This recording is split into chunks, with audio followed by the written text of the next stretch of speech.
Close your eyes for a moment and imagine a world without napkins or tissues. No soft paper to wipe your hands. No quick tissue to catch a sneeze. No disposable sheet to clean a spill. It sounds uncomfortable, doesn't it? Yet for most of human history, that was reality. The story of napkins and tissues begins long before modern factories and paper mills. In ancient times, people used whatever was available.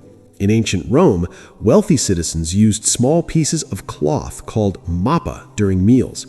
These cloths were reusable and often brought by guests themselves. In other parts of the world, people relied on leaves, pieces of bread, or even their sleeves to clean their hands and faces. Hygiene was very different from what we know today. The real turning point came with the invention and spread of paper. Paper was first invented in ancient China around the 2nd century BCE. Over time, the knowledge of papermaking spread across Asia, the Middle East, and eventually Europe. But paper was expensive and valuable. It was used mainly for writing, art, and official documents, not for wiping hands or noses. It wasn't until the 19th century that paper products began to change daily life in a new way. As industrialization grew, paper production became faster and cheaper. Machines could produce large rolls of paper at lower costs. This opened the door for disposable paper products. In the mid-1800s, paper napkins started appearing in restaurants and households in Europe and America.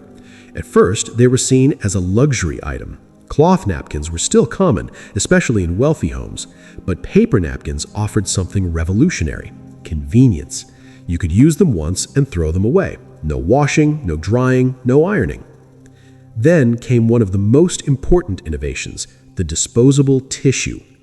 In the early 20th century, tissue paper was originally developed not as a hygiene product, but as a material to remove cold cream and makeup. It was soft, lightweight, and gentle on the skin. However, during a flu epidemic, people began using these soft papers as disposable handkerchiefs. Instead of washing cloth handkerchiefs, which could spread germs, they used tissues once and threw them away.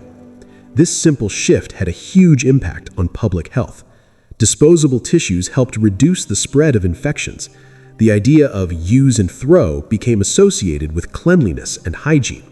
Soon, tissues were marketed specifically for blowing noses and maintaining personal hygiene. At the same time, paper napkins became more common in homes, cafes, and street food stalls. As fast food culture grew in the 20th century, especially in urban areas, disposable napkins became essential. They were cheap, lightweight, and easy to distribute in large quantities. Restaurants preferred them because they reduced laundry costs and saved time. Technological improvements made tissues even softer and stronger. Multiply tissues were introduced, combining layers to increase absorbency without sacrificing comfort. Designers even began printing patterns and colors on napkins, turning them into decorative items for parties and events. However, the story of napkins and tissues is not only about convenience, it is also about environmental impact. As the demand for disposable paper products increased, so did the need for raw materials. Trees were cut down to produce pulp. Large amounts of water and energy were used in the manufacturing process. In recent decades, this has led to growing awareness about sustainability. Today, many companies produce recycled paper napkins and tissues. Some use bamboo or other fast-growing plants instead of traditional wood pulp. There's also a renewed interest in reusable cloth napkins, as people try to reduce waste and protect the environment. From ancient Roman cloths to modern ultra-soft tissues in colorful boxes, the journey of napkins and tissues reflects the evolution of human civilization. It shows how our understanding of hygiene, convenience, and health has changed over time. What once was a simple piece of cloth has become an everyday essential found in homes, offices, schools, hospitals, and restaurants around the world. The next time you pull a tissue from a box or grab a napkin with your meal, take a second to think about its long journey through history. Behind that thin, soft sheet lies centuries of innovation, cultural change, and human adaptation. A small, simple product, yet a powerful symbol of how even the most ordinary objects can transform the way we live.